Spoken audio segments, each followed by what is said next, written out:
there needs to be something that's going to make us remember him, because we're basically going to not see him again for a full book. There has to be something deeper about him and something memorable that kind of bonds them together in some way in that first book. So I think you're definitely on the right track with that. So I also found it a little, not necessarily jarring or anything, it just made me wonder. You know, he offers her the job and then she doesn't show back up, which, I mean, you know, that's kind of in part her, you know, how she was at that time in her life. She was not solid. She was not focused. She was trying to figure things out. So, but it still just kind of made me wonder. I think I have a workaround. Okay. So maybe it could be something with that, potentially. Yeah. So I was thinking to kill a few birds. She never left the ring at the apartment. And Thursday or Friday, Jamil offers her the job. And she gets dumped. She moves in with Hannah. And then Saturday, she goes to the party. And Sunday, Hannah wants to thank her for chasing the Russian client out and tempts her with raving. And she responsibly says no. But Monday, when she goes to drop off her resume, she sees Alicia and Mitchell there together and maybe makes a bit of a scene, potentially. And then Jamil can come back. It can show that she actually cared, and that could be a catalyst for her to go back to Hannah and say, let's go do some drugs. Potentially. And then I was thinking to make the ring more important to her mom and her mom's backstory. Maybe her mother doesn't have anything to pass down to her kids because Gran isn't mom's mom. Gran is dad's mom. I could switch it, or I could make mom have a tough past. Maybe her house burned down and she has nothing to give her kids. And it could also show a reason why Peggy is resentful to her mom's happy-go-lucky, smoke a joint, brush everything under the rug, baby boomer mentality, but still knows deep down she can't bring it up. And yeah, maybe there could be something deeper about her mom there. Yeah, I think you're definitely on the right track with that. You know, I mentioned there with her mom's reaction after the ring, it was just so sudden and jarring because she had been so completely opposite. So there definitely has to be something about that ring. And I like your thought process there of having something in her past where maybe she doesn't have those things to pass down. You know, it could be, I mean, maybe she just doesn't have family. Maybe she grew up in the foster system, or, I mean, there's a million different ways you could go with that. But yeah, having some reason that she doesn't have those things, I think that could work. But yeah, definitely something to where, why would she have not gotten the ring? Also there has to be a reason, why would Peggy's brother not have gotten the ring? If it was something that had been given to her grandfather, I'm just wondering, like, would it have been something that typically would have been given to the son to propose with, you know? So maybe, those are just some of the questions I had, like, as I was reading it. Maybe I'll have to make the ring Gran's ring, and Gran is the one who came from Germany. Yeah. So it's just the mother's passing down the ring instead of an engagement ring. That's a good idea. And with that actually plays into your exploration of women and the whole maiden and mother and things like that. You could kind of pull all of that in and see back into her ancestry of, like, maybe some stories of the women in her past or something. Why didn't I think of that? But see, this is the beautiful thing about brainstorming with other people, because you are so, like, you're so focused on what your story is that sometimes, like, things that we think of after the fact that we're like, oh, well, that was so simple, why didn't I see it? It's just, that wasn't where your mind was going. And so when you have somebody else to kind of bounce stuff back and forth with, it helps. Yeah, thank you so much for being that person for me. You're so welcome. So my theme, I think we sort of know what it is, but it's not always clear I guess my question is multi-pronged. One being, which sections is it most unclear, or is it just a matter of keeping it in mind while I do revisions to make sure I heighten it as much as possible wherever it sort of is relevant? And then also, if this is my theme, the whole theme around branding and finding your core values, how does that affect book 2 and 3? Is it okay that book 2 and 3 are going the way that I've mentioned, even though the theme slightly changes, or it changes majorly, actually? Well, actually, I don't think it changes that much, because even though you framed it as enemies of enlightenment in the first book, really what you're going for is, like you mentioned, the core values, which all comes down to knowing who she is. And so I think that that completely plays directly into what you've got for book 2, where you talked about trusting herself or family. So I think that you're building this well, because the important thing here, though, is she has to, and I think this is where you need to end book 1. This is going to be pretty important. She needs to start knowing who she really is. So even if she doesn't have that all figured out, she's got to have a little bit more solid ground and a little bit more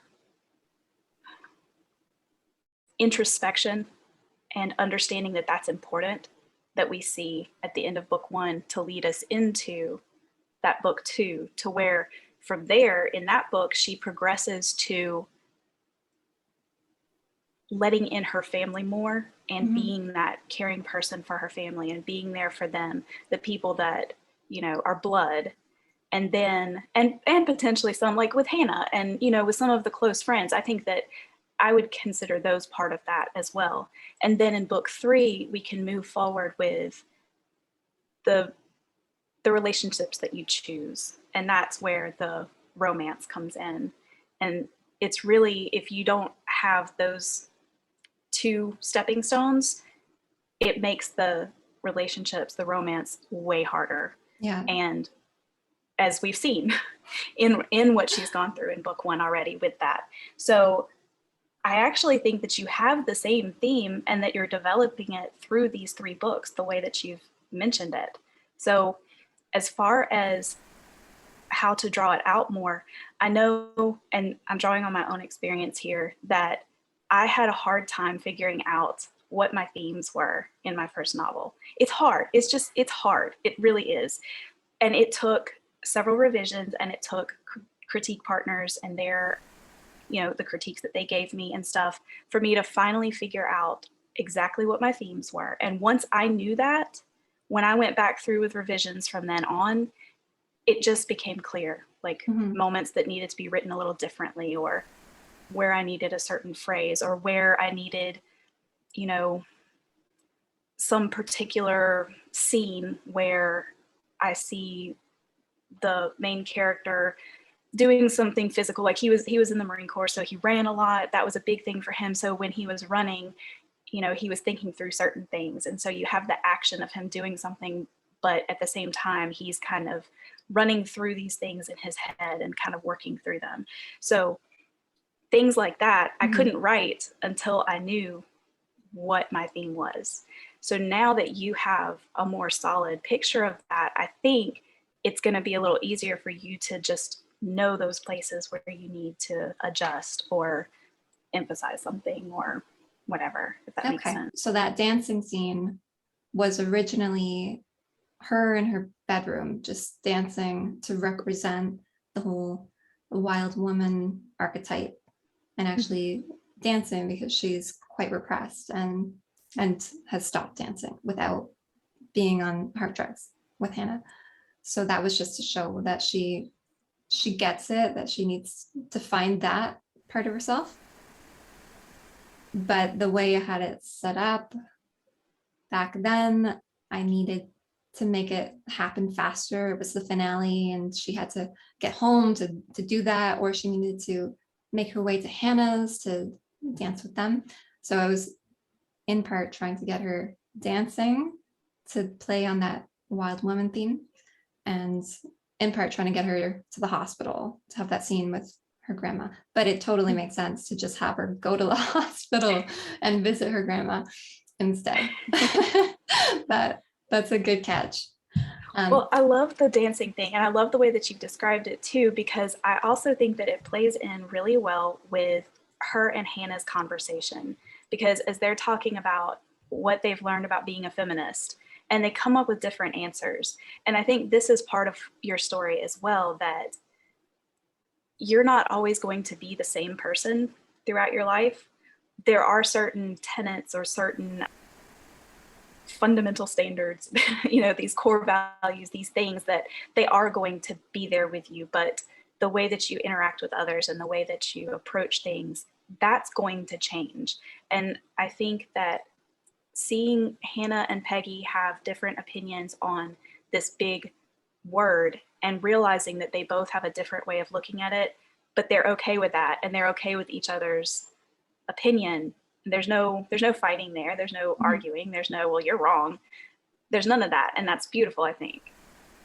And I think that that does play really well with this idea of, there are certain things that are going to change in your life over time, but there are also certain things that are going to stay the same.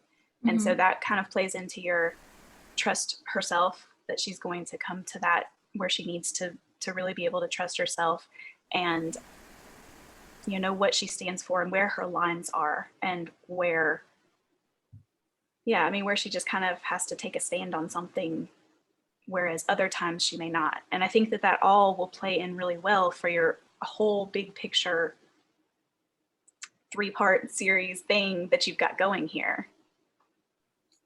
So in terms of the dancing scene, it's still important, just needs to be reworked or done with Hannah or elsewhere, or I'm just wondering if I even need it anymore. Yeah. I've definitely tried to hang on to it. And yeah, well, it's definitely important to you. Yeah. I think that it sounds like it would be a very important scene. And I think that the way that you described it, which obviously you're not going to write it like this is the archetype of blah, blah, blah. Like, obviously we don't write a novel like that. But now that that's like, when that's clear in your mind, that's going to come through. And whether you do it with Hannah or without, I'm not sure. I think that would depend on where it is, because it comes after they've had that talk, doesn't it? Let's see, I have it here. Before, she has not seen Hannah in a long time, and she only sees her after she gets out of the hospital. Okay. So it could potentially be something that comes in the end. Yeah. I mean, I think, so the important thing of the dancing is that she is learning how to live her life in a more free way, and she's learning how to do that without some sort of substance helping her do that. Yeah.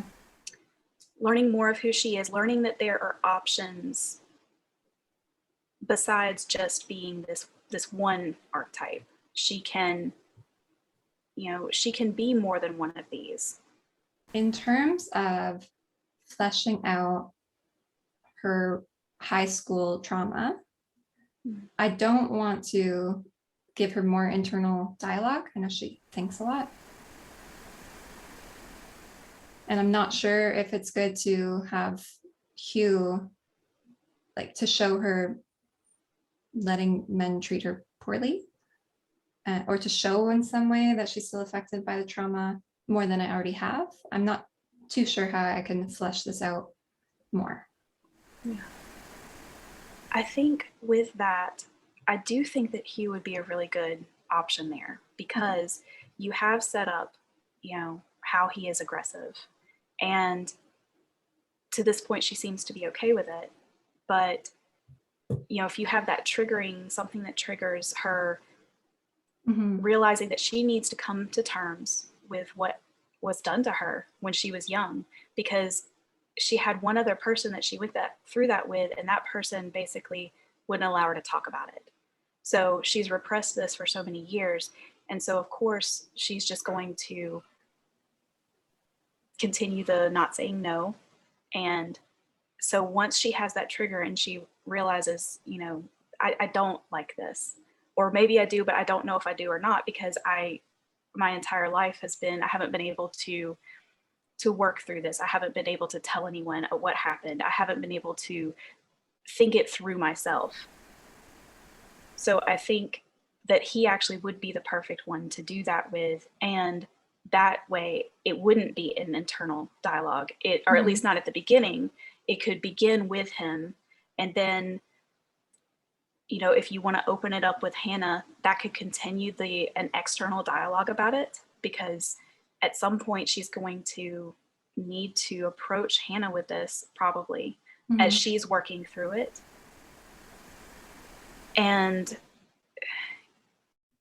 yeah, oh, that's what I was going to say. So also with Hugh, and this would actually lead to a good break for them to get him kind of out of the picture, I think, because for him, I think that going through that and realizing that what he had been doing to her was not good given her past, but he didn't know it. But it doesn't matter that he didn't know it. When that truth comes out and he realizes how hurt she is and how he hasn't helped with that, I think it's going to break him, and he's going to need to back away out of just he's going to have to come to terms with how he hasn't helped that situation. I mean, it could go a different way with him, obviously, but just from the way that you've set him up and portrayed him, like, that's how I feel he would react. Is it okay for me to save that for book 2? Yeah, I definitely think so. Okay. Yeah. Is it also okay that by the end of book 1, she has grown a little bit and her matriarchs are telling her to trust her gut and it's not a weakness to follow a man? But in a way, we find out later, it was a weakness. It wasn't about love. It was, you know, if she trusted her gut, she would have asked him earlier why he chokes her in bed, and just like made sure they both like it. There's sort of a win. She's brave in a way, and she accomplished a goal in a way, but in another way, it's not very strong. Yeah. What you have is she's opening up, and she's learning how to be herself with others, but she still hasn't completely learned who she is. And that's something that she's going to continue doing in book 2. So she's beginning that, I think, in book 1.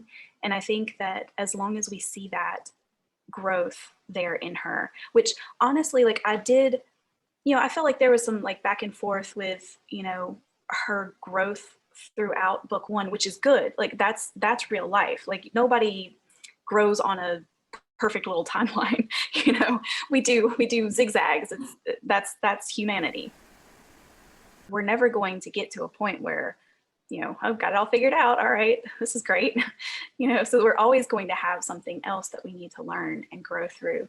And that situation from her teen years, I do feel like will be a big thing that she's going to have to come to terms with, that can help her continue this growth and on a deeper level than what she's even done before. So, so she doesn't need to be a Superwoman or a Marvel character level of not at all powerful. So I guess playing off of that, her being a regular strength woman, not powerful, not overly powerful or overly weak, I guess I'm a little worried about what people will think about my book. I'm sure a lot of authors are worried about this, but the fact that I'm touching on cancel culture and women's issues in my own way, I don't want to trigger anyone. And I'm wondering if you think this book is about women's health, or if it's just a crass commentary on cancel culture, and if I will be canceled for writing this book. Well, okay. So as far as women's health goes and talking about that aspect, I really liked I really loved that scene with Hannah. I just think that that was really good because Which scene? the scene with the where they both define feminism. Okay. And so they're looking at it in different ways. And I think that that is a big part of so much of this in our culture, that, you know, there is actually room to have some different definitions. And a lot of times people are so married to one definition that they refuse to hear others and understand that in certain things, you know, there is room for a difference of opinion and you can still be friends. So I really loved the way that you did that. As far as the cancel culture, yeah, I know it would be, you know, it's a thing that it's kind of scary, but here's how, this is me as an author, how I've approached this kind of stuff with my own books. I tackled some things. I kind of am on a in between lines of genre with the books that I write to some extent. And so everything that I put in there that could potentially be controversial with one party or another, I just took time to really think it through and think about, okay, what are the reactions to this going to be? Mm-hmm. Okay, both from people who would appreciate it and people who would disagree with it. What are they going to say? So I kind of, in my mind, I imagine, okay, what are the reviews going to look like? What are they going to call me out for? And once I have that in my mind, I think, okay, am I okay with that? And that's how I have kind of made some of those decisions in my work. You know, the thing with this is there are so many different definitions, once again, for this whole topic of cancel culture. Like within that, there are a lot of differing opinions on what's okay and what's not. So it's very difficult to really make everybody happy. You're not going to be able to make everybody happy. And that's even in a book that doesn't strike on anything controversial or hot topic or anything like that. Even just your regular book, you're gonna have that, because you're gonna have readers who are like, I don't like first person, or I don't like, I just didn't like that character, and they don't even give a reason. They're just like, I didn't like them. So, you know, you have to think, what could the reactions be? And that's where the beta readers do come in handy, because a lot of times they can give you some perspectives that maybe you can't come up with on your own. So that's why those are good. And then that just gives you an opportunity to say, okay, if someone were to write a review with this in it, am I okay with this? Do I stand by my work? Yeah. And so that's kind of how I've approached it just with my own writing. And okay. I feel confident in that because, you know, it's my book and it's the way that I need it to be. And yes, I'm going to, like, there have been things that I have taken out or that I have written a little differently, and some of that is, you know, has been to make sure that something doesn't come across wrong, like something that might come across a way I didn't intend. You know, you always want to look for things like that. I don't know, I'm drawing a blank on like specific examples necessarily, but that's just kind of how I've approached that kind of situation. Is there anyone else that you didn't think was integral? And I'm thinking in particular, some of Hugh's bandmates. Maybe he doesn't need so many, or anyone in her brother's family, including her brother, if any of them are necessary. As far as the bandmates go, you know, they always say fewer characters are better, but they're just there so briefly. Like, it's not, I don't feel like it's an interruption. It doesn't bog me down with like, okay, who is this now? That's how it would be. He has bandmates. Like, he's going to have multiple of them. I mean, the only thing, like, I mean, I do feel like that conversation there at the bar is that gets them somewhere. So I feel like that's an important part of it. I mean, obviously you could do that in a different way, but I think having the bandmates there it doesn't diminish that, or it doesn't distract us from the point of that scene. So I think you're fine with that. It's kind of funny when they take his bandmate up and have to carry him up the elevator. That's a little comic relief I chuckled at. As far as her brother and his family, I mean, that comes back to future books as well. So you've mentioned her when she does come back and work with the family business, working with him. And that can be a big thing that can also add some tension to that, because he, you know, he has had to jump into the workforce and stick with what he chose. And, you know, there's that animosity that he has toward his little sister because she can just do whatever she wants. She's not tied down by this family. So I feel like that is a strong dynamic there that can add some real tension in your future books. So if that really is the way that you're going to go, then I feel like that's probably a pretty important thing. And Thank the God. kids, Less the work kids to do. add to the tension, because that's part of it. I mean, that's why he feels stuck and feels, you know, like she's got all this freedom and he doesn't. So yeah. I have one more question. I came back, and this is sort of going into book 2 now, but I'm curious what you think as a sensitivity thing. So unfortunately, I didn't write this book before the pandemic, and now Peggy's story goes into the pandemic. And I want my story to be about tolerating different opinions. So I was thinking of making different characters in her life being super, super pro-vax, you know, pro-mandate, everyone else who's anti-vax can die. And then having somebody like Hannah or her brother who's super hardcore anti-vax, just having these polar people in her life. And I think that so many of us probably have this in our lives. So I kind of think that it's hard to avoid exploring this in the book, but I also can see it being another reason for people to get really mad and leave bad reviews by expressing empathy towards either polarities. And my intention with this would be to express empathy with both. I think that can play into, you know, how you're exploring this in other ways of that, you know, listening and, you know, a difference of opinion and all of that. So I can see where that would play in to the story. And you're 100% right. I mean, this literally is tearing families apart, which is really sad. Like people who are on the very staunchly on one side or another are literally splitting families over this. Yeah. So it's definitely real, true to life. I think that once you decide exactly what you want to do with her mom and how you want her to grow, if this is something that will help you with that overall arc for Peggy, if it's something that will help with just the overall theme, then I think that you could go for it.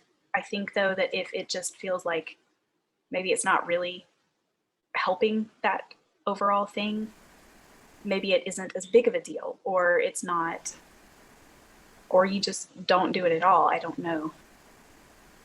But yeah, I think that is something that will become more clear as you get into drafting that and as you kind of see really how you want to lead Peggy through this next series of her life, or this next season of her life. And I think that it's definitely something that could help with your overall, but is there another way that would be just as good or even better? I don't know if we have everything we need to be able to answer that yet. But in the meantime, it could be something that you can be thinking about as the author of, is this something that I want to address? Is this something that I feel strongly enough about to include in this, that, I want this to be the way that I develop this aspect of Peggy's story. Yeah. Okay. I have a question that other authors might wonder about as well, about the editing process. So what if, God forbid, you make your revisions? Let's say I did all the revisions and I thought it was great and I did the beta reads, and then I send it back to my editor and there's still more high-level stuff to revise. Like how many, I don't know, like, and in the end, is there still more work to be done? And it's just about having an imperfect product that is at least excellent and professional, even though there's always more work that could be done? Or how does it work if the story's not really ready and that's not the editor's fault, but there's only a certain scope that you're working in? Does the editor then say, we need to redo this process all over again? Or you just send them off and wish them well? Yeah, I think it depends on the author and the editor. For me, I've had a situation where I had a client who she just, well, she really just wanted one edit. Like she was just ready to publish this book, and I work specifically with indie authors, and there's a reason for that. I prefer to work with indie authors because I get the whole indie author world, and like that's why I choose to do that, and it helps me to focus more. So I knew that she was just ready to get this done. I think it was the third book in her series, so she was just ready to publish it. And so I typically do the 3 rounds, but with her, I was like, well, I'll look over it. I did the sample edit like I did with you, and I was like, let me see what we're working with, and if I feel like I can help you and do justice to what you need done. And there were a few things that were pretty big that I said, all right, look, here's what's going on. And I explained to her kind of those bigger things that would need a lot more work that we wouldn't be able to tackle in 1 round. And I said, I would like to talk to you if you would, want to chat on the phone or do a Skype thing or, Zoom or whatever. And she took me up on that. And I did that as like, an indie author to an indie author. I said, all right, because this is something that I struggled with my first novel. So let me walk you through this and show you ways that you can fix this big problem. And if you would make these big changes that I'm showing you, then I think I can help you with the other polishing from there. And she was very excited to do that. And she did that work. She made those bigger changes, and we were able to make that work for her. And then in other situations, I mean, most of the time, the authors, they make the big changes after the first round. And it really is a much more solid foundation. And then from there, in the next 2 rounds, it's just that polishing, going from big to small. So it works out really well. But there was another client I had who, he did not take some of the suggestions that I made in the first round of revision or of edits. And we talked it through, and he explained why he didn't want to do it. And I was like, okay, that's fine. So that's another thing too, with when you work with indie authors, I guess you could say the downside, if you want to say it in a negative way, is that they are their own publishers. And so at the end of the day, they're going to decide what they're going to change and what they're not. But for the most part, the authors I work with are amazing, and they make the majority of the changes that I suggest, and they do it in great ways. And so, I mean, kind of like with us, with this situation, I felt like there were a couple of things that maybe you wanted to flesh out a little bit more. And so for this, we're just simply moving the other 2 rounds a little further away to give you that time. And so I appreciate that very much. Yeah. And that's not a big deal. I feel like that's the way, like, that's how it works when you're an author. Like, timelines and deadlines are so important, but it's really hard to stick to them. Yeah, it's so hard to stick to them. And there's such big things, and such, when you're talking about things like theme and your main character's arc, and I mean, these are huge things that it's not easy to develop those well. It takes a lot of revisions to get to that. And so I totally understand that because it does for me as well. So I hope one day I start the story with the theme and just write an amazing book with theme injected everywhere. It seems like some people do it, but I did not learn how to write to market until after I wrote the book. I didn't even know really how to make a story arc until after I wrote the book. Yeah. I looked up the snowflake method a few years ago, and then I thought I knew how to write a story. But I'm happy that I'm doing the editing process with you and with beta readers. And having people call me out, because I know a lot of self-published authors who just pay a proofreader and hope their story is amazing because they put their heart into it. But your friends can't tell you, you use this word way too many times, or you need to stop with the he mumbled dialogue tag or something. And I wish that I studied what's a hook, story concepts and looming conflict and all this stuff before I started writing this book, because I would like to write commercial. But I also think about some of the stories I've read in the past that aren't the most commercial that I've really, really enjoyed. They're just harder to sell, probably. Yeah. So as long as I can make it good enough that people will enjoy it and read it to the end and get something out of it, I'm very happy that I have your help. So thank you again, because I definitely need the help. Well, you've got a great story, and I love Peggy, so I'm excited to see like how you tweak everything here for the last revisions, and I'm looking forward to seeing how that all comes together. So thank you. I did think of one more question about the story, about the archetypes. If that's something I should kill, the archetype that she is aspiring to is the wild woman. And the book is loosely inspired on Women Who Run with the Wolves, which is just an old collection of folklore tales about women. So it's important to the existence of the story, but I could cut it out, or I was thinking of making the archetype book what Hannah and Peggy read in Act 1 instead of We Should All Be Feminists. But then you mentioned the thing about you like how they had that conversation about what a feminist is. So I'm not sure if I should keep the archetypes at this point. I think if you do, I think you do need to kind of draw it through a little bit more, like I mentioned in my notes.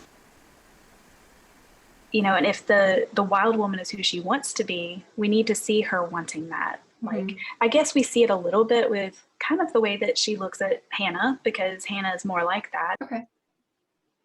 Then I'll get back to you on that one. Okay. And if you have any other questions, like as you're going through and you're making some changes or whatever, feel free to shoot me an email or whatever. So. Yeah, ditto with you and your business. Thanks. Okay, Joy, we'll have a great day. Hopefully there's not a lot of high school homework to do. Yeah. Oh, I've got a stack of grading here. Oh no, okay. Hopefully they pass with flying colors. I hope so.